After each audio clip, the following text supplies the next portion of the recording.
Hello दोस्तों, जय श्री राम। मेरा नाम है खुशबू।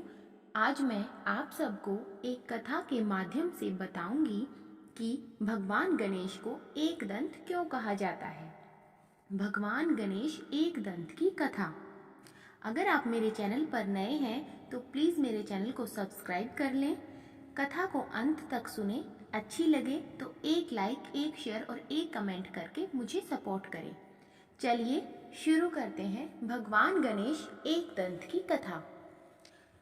भगवान गणेश देवी पार्वती और भगवान शिव के पुत्र हैं। एक बार की बात है जब भगवान शिव और देवी पार्वती अपने शयन कक्ष में विश्राम कर रहे थे। उस समय देवी पार्वती ने गणेश जी को आदेश दिया कि वह उनके कक्ष के बाहर पहरा दे और किसी को भी अंदर न आने दे। माँ की आज्ञा गणेश जी के लिए आदेश थी। उन्होंने वैसा ही किया और कक्ष के बाहर पहरा देने लगे।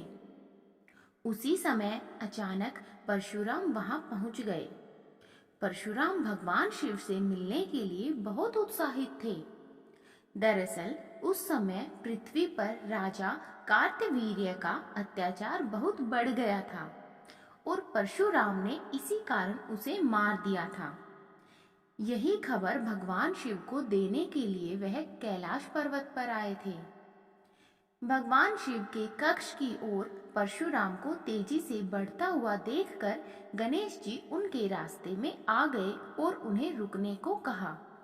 लेकिन परशुराम भगवान शिव से मिलने के लिए बहुत उत्सुक थे। इसीलिए उन्होंने कहा कि मुझे भगवान शिव से मिलना ही है। परशुराम की इस बात को सुनकर गणेश जी बोले, मैं आपको अंदर जाने नहीं दे सकता। माँ ने किसी को भी अंदर न आने का आदेश दिया है। गणेश जी की यह बात सुनकर परशुराम गुस्से से लाल हो गए। उन्होंने कहा, तुम मुझे भगवान शिव से मिलने से नहीं रोक सकते। तुम नहीं जानते मैं कौन हूँ। इस पर गणेश जी ने कहा, आप कोई भी हो, उससे मुझे फर्क नहीं पड़ता। मेरे लिए माँ का आदेश सबसे जरूरी है। मैं आपको किसी भी सूरत में अंदर जाने नहीं दे सकता। गणेश जी की इन बातों से परशुराम का गुस्सा 7वें आसमान पर पहुंच गया। वह बोले, अगर तुम मुझे अंदर नहीं जाने दोगे तो मैं तुम्हें हटाकर जबरदस्ती अंदर जाऊंगा। इतना कहकर परशुराम आगे बढ़ते हैं, लेकिन गणेश जी परशुराम को अंदर जाने से रोकने के लिए धक्का दे देते हैं और परशुराम दूर जाकर गिरते हैं। खुद का अपमान होता देख परशुराम जी गणेश जी को सबक सिखाने के लिए कई अस्त्र शस्त्र का इस्तेमाल करते हैं, लेकिन उनका गणेश जी पर कोई असर नहीं होता। अंत में परशुराम जी शिवजी द्वारा दिया गया परशु गणेश जी को मारने के लिए प्रयोग करते हैं। वह परशु भगवान शिव का था, इसलिए गणेश जी उसे पहचान जाते हैं और उसका सम्मान करते हुए उसका वार अपने एक दांत पर ले लेते हैं। परशु की चोट के कारण गणेश जी का दांत टूटकर जमीन पर गिर जाता है और गणेश जी दर्द से करहाने लगते हैं।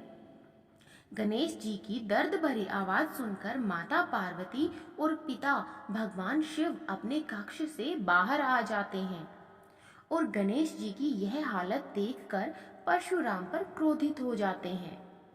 भगवान शिव और पार्वती को गुस्से में देख परशुराम को अपनी भूल का एहसास होता है और वह अपने किए पर क्षमा मांगते हैं। परशुराम की क्षमा पर माता पार्वती कहती है कि एक ऋषि होते हुए भी आपका क्रोध पर नियंत्रण नहीं है। क्षमा मांगने से क्या, अब मेरे पुत्र गणेश का दांत वापस आ जाएगा। परशुराम कहते हैं कि जो भी हुआ वह मेरी बड़ी भूल थी, लेकिन इस घटना के कारण अब गणेश का आधा दांत व्यर्थ नहीं जाएगा। इस घटना के कारण ही अब से पूरी दुनिया में गणेश को एक दंत के नाम से जाना जाएगा। कहानी अच्छी लगी तो प्लीज़ वीडियो को लाइक करें, शेयर करें और कमेंट करके बताएं। धन्यवाद। हेलो दोस्तों।